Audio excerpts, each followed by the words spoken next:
Well, Todd and Tara Nelson are here with their dog, Daisy. Hi there, Daisy. Hey, Daisy. So cute.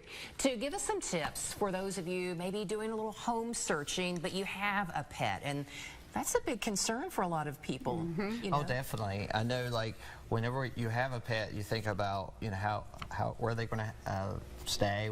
What about when they have to go outside? Where are they going to have room? Is there a big enough yard? Yeah.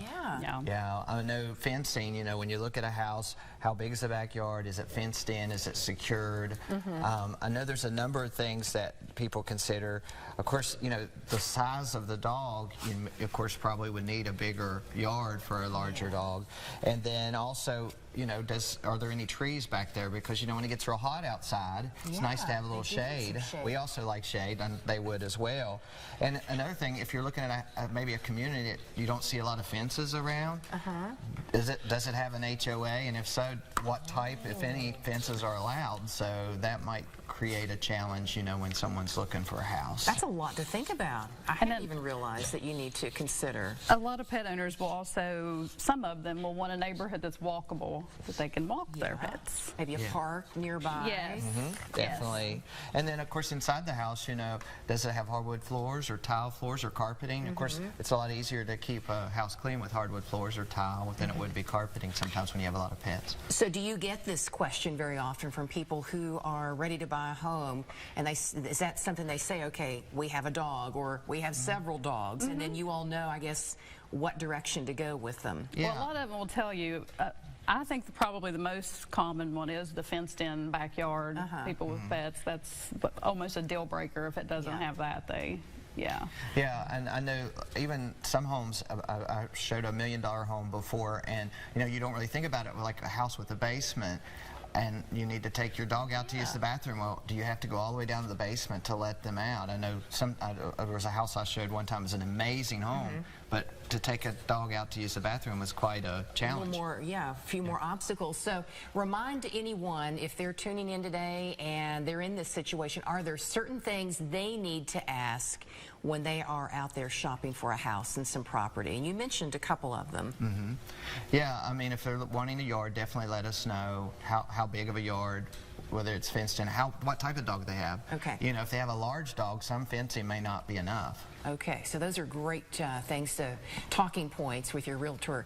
So I see you brought with you some listings. What do you have today? Yeah, I have one. It's a really nice listing. It's only about a half an hour from Charleston. It has about 6 acres, over 8,400 square feet. It has 2 primary bedroom suites, so it has their own baths. It's got a huge basement that could have as many as 10 cars in it. It's actually a 4-bedroom, 5 full bath, 2 half-bath home, and it's on over 6 acres of land. And you can see in the pictures just your view from this. I like the view from that screened-in porch. I feel like I'm on vacation or something there. And if you have a lot of cars, look how many car garages you have there. Yeah, or a lot of dogs. Yeah, run around they have a lot of property there. Now this one is in Huntington in the Westmoreland neighborhood. This has got a ton of updates. Super cute. Yeah, it's got updated flooring, updated roof, updated kitchen. Kitchen's really nice.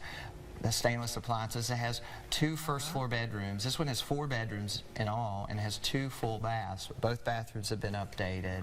Got a nice backyard. You know, this one here, a lot of times people like to look for a house they can just move right in. Right. And this is one of those that you could just move right in, just hang your pictures on the wall. That's right. And put your doggy little bowl down, and there you go. You could even put in a fence if if the home doesn't have one, because you do have some property there for the dog. Yeah, both of those are really nice homes. They're totally different homes, but definitely would be great for a new homeowner. Yeah, any shout outs to any of your clients? Yeah, I'd like to thank Kevin and Tammy, and I'd also like to thank Jerry. I appreciate them with allowing us to help them. Well, I want to thank you all for bringing Daisy in. Yeah, she had fun. Yeah, you can bring Daisy back anytime. Okay. Yeah.